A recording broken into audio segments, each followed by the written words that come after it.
നാരായണീയം ഒരു കൈയിലെടുത്തുകൊണ്ടും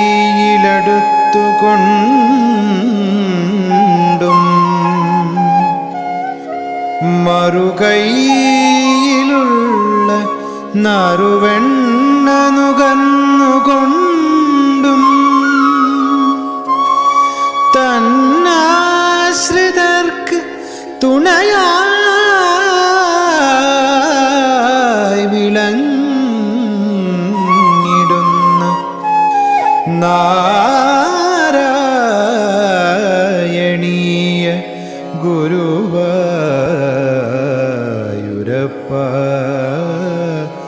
നമോ നമസ്തേ.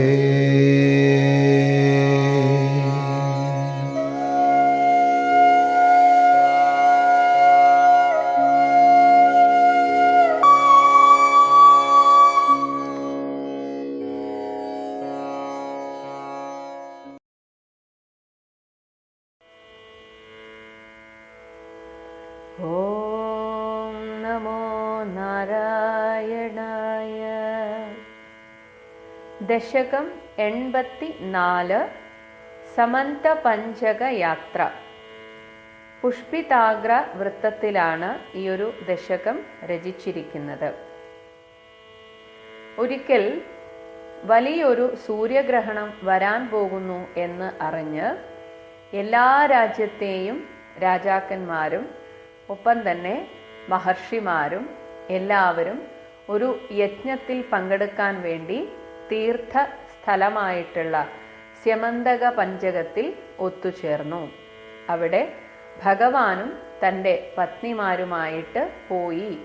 അങ്ങനെയുള്ള അവരുടെ സമാഗമം ഇവിടെ ഗോപികമാരും വസുദേവരും നന്ദഗോപരും അതുപോലെ തന്നെ കുരുക്ഷേത്രത്തിൽ പാണ്ഡവന്മാരും കൗരവന്മാരും ഇങ്ങനെ എല്ലാവരുടെയും ഒരു സമ്മേളനമായിരുന്നു അത്. അതിനെക്കുറിച്ചാണ് ഈ ഒരു ദശകത്തിൽ പറയുന്നത്. ക്വചിത് അധ തപനോപരാഗകാലേ പുരി നിദധത് കൃതവർമ്മ കാമസൂനു യദുകുല മഹിളാവൃത സുതീർത്ഥം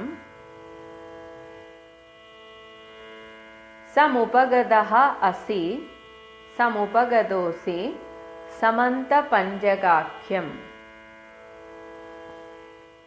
അഥ പിന്നീട് ഒരിക്കൽ ത്വം ഭഗവാനെ അങ്ങ് ക്വചിത് ഒരു തപന ഉപരാഗകാലേ സൂര്യഗ്രഹണ കാലത്ത് അതിന് തൊട്ടു മുമ്പുള്ള കുറച്ച് ദിവസങ്ങൾക്ക് മുൻപ് പുരി ആ ദ്വാരകാപുരിയെ കൃതവർമ്മ കാമസൂനു കൃതവർമാവിനെ സൈന്യാധിപനാക്കി നിർത്തിയിട്ട് അതുപോലെ കാമസൂനു കാമദേവന്റെ മകൻ കാമദേവന്റെ അവതാരമായ പ്രദ്യുമ്നന്റെ മകനായ അനിരുദ്ധനെയും നിദധത് അവരെ ദ്വാരകാപുരിയുടെ രക്ഷയ്ക്കായിട്ട് അവിടെ നിർത്തിയിട്ട് യദുകുലം യാദവന്മാരോടും മഹിളാവൃത എല്ലാവരുടെയും ഭാര്യമാരോടും കൂടി സമന്തപഞ്ചക ആഖ്യം സമന്തപഞ്ചകം എന്നു പേര് ഉള്ള സുതീർത്ഥം പുണ്യതീർത്ഥത്തിലേക്ക് സമുപഗത അസി അങ്ങ് എഴുന്നള്ളുകയുണ്ടായല്ലോ. ഈ സമന്ത പഞ്ചകത്തെ കുറിച്ച് പറയുന്നത് പരശുരാമൻ 21 വട്ടം ക്ഷത്രിയ വംശം നശിപ്പിച്ച് ആ ക്ഷത്രിയ രക്തം കൊണ്ട് 5 ജലാശയങ്ങൾ ഉണ്ടാക്കി. ഇതിനെയാണ് സമന്ത പഞ്ചകം എന്ന് പറയുന്നത്. അതാണ് പഞ്ചകം, 5 എണ്ണം, 5 ജലാശയങ്ങൾ ഉണ്ടാക്കി. അത് പിന്നീട് ആ രക്തപ്പുഴ മാറി നല്ലൊരു തീർത്ഥക്കുളമായിട്ട് മാറി.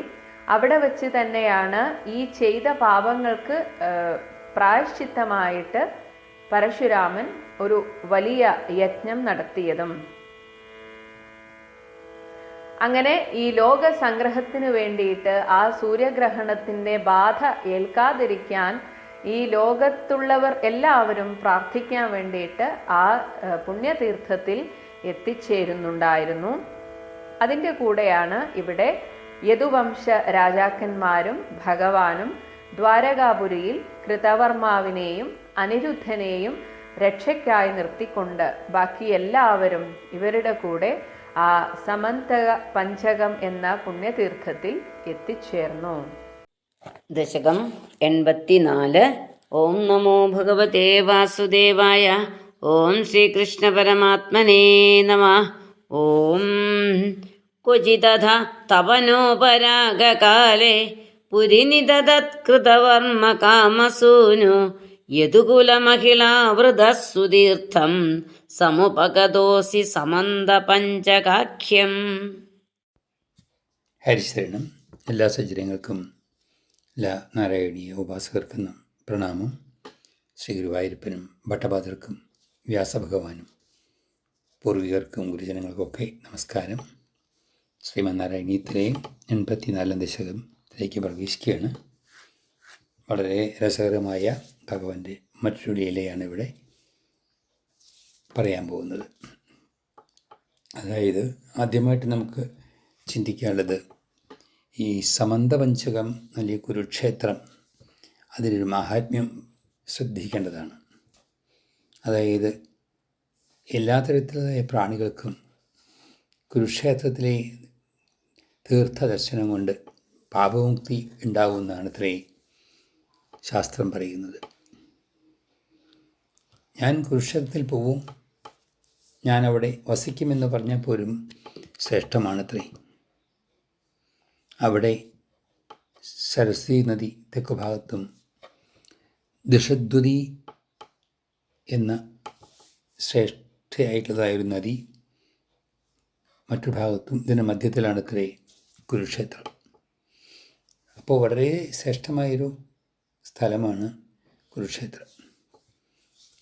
ചന്ദ്രവംശത്തിലെ രാജാവ് ആയിരുന്ന കുരു രാജാവ് അദ്ദേഹത്തിൻ്റെ കാലത്ത് അവിടെ ധാരാളം യാഗം ചെയ്തിരുന്നു. അന്ന് അതിന് പേര് സമന്ത പഞ്ചകം എന്നായിരുന്നു. ആ ഗുരുരാജാവിൻ്റെ യാഗങ്ങളും മറ്റ് സൽപ്രവൃത്തികളും കൊണ്ട് അതിന് കുരുക്ഷേത്രം എന്നും പേര് കിട്ടുണ്ടായി. അവിടെ ജീവൻ വെടിയുന്നവർക്ക് മോക്ഷപ്രാപ്തി ഉണ്ടാവും എന്നുള്ളതാണ് ആ സ്ഥലത്തിൻ്റെ പ്രത്യേകതയായിട്ട് പറയുന്നത്. അതുകൊണ്ട് തന്നെയാണ് മഹാഭാരത യുദ്ധത്തിന് ഭഗവാൻ ആ പുണ്യസ്ഥലം തന്നെ കണ്ടുവച്ചതെന്ന് പറയേണ്ടി വരും. അവിടെ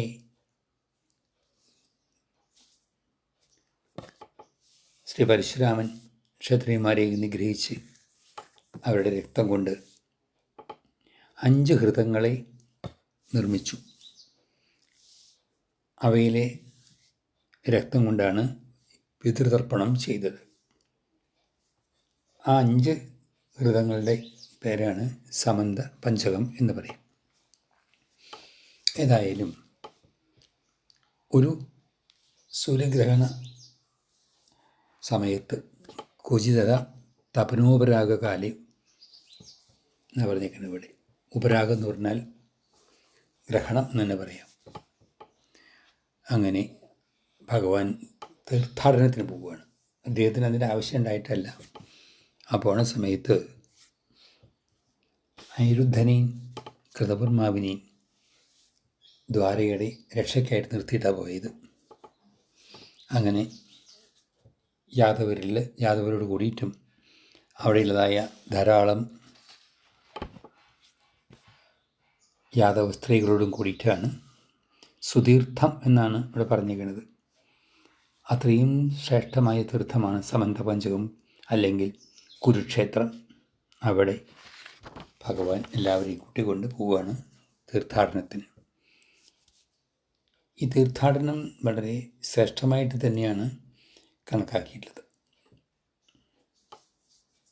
തീർത്ഥാടനത്തിന് പോകുന്നത് നമ്മളൊക്കെ ആണെങ്കിൽ നമ്മുടെ പാപമൊക്കെ കഴുകിക്കളഞ്ഞ് ആ തീർത്ഥത്തിൻ്റെ ശുദ്ധിയെ അല്ലെങ്കിൽ അശുദ്ധത്തിനെ അശുദ്ധമാക്കുന്ന നമ്മളൊക്കെയാണെന്ന് വെച്ചാൽ ഭഗവാൻ അങ്ങനെയല്ല. അദ്ദേഹം തീർത്ഥത്തിനെ തീർത്ഥീകരിക്കുന്ന ആളാണ്. അപ്പം അതുകൊണ്ട് തന്നെ ലോകഹിതം നോക്കിക്കൊണ്ടാണ്, ലോകത്തിനെ മനസ്സിലാക്കി കൊടുക്കാൻ വേണ്ടിയിട്ടാണ് ജീവിതത്തിൽ തീർത്ഥാടനവും പ്രധാനമാണ്. അതുമാത്രമല്ല, സർവം ഗംഗാസമം തോയം രാഹുഗ്രസ്തേ ദിവാകരേ എന്നൊരു ശാസ്ത്രമുണ്ട് അത്രേ.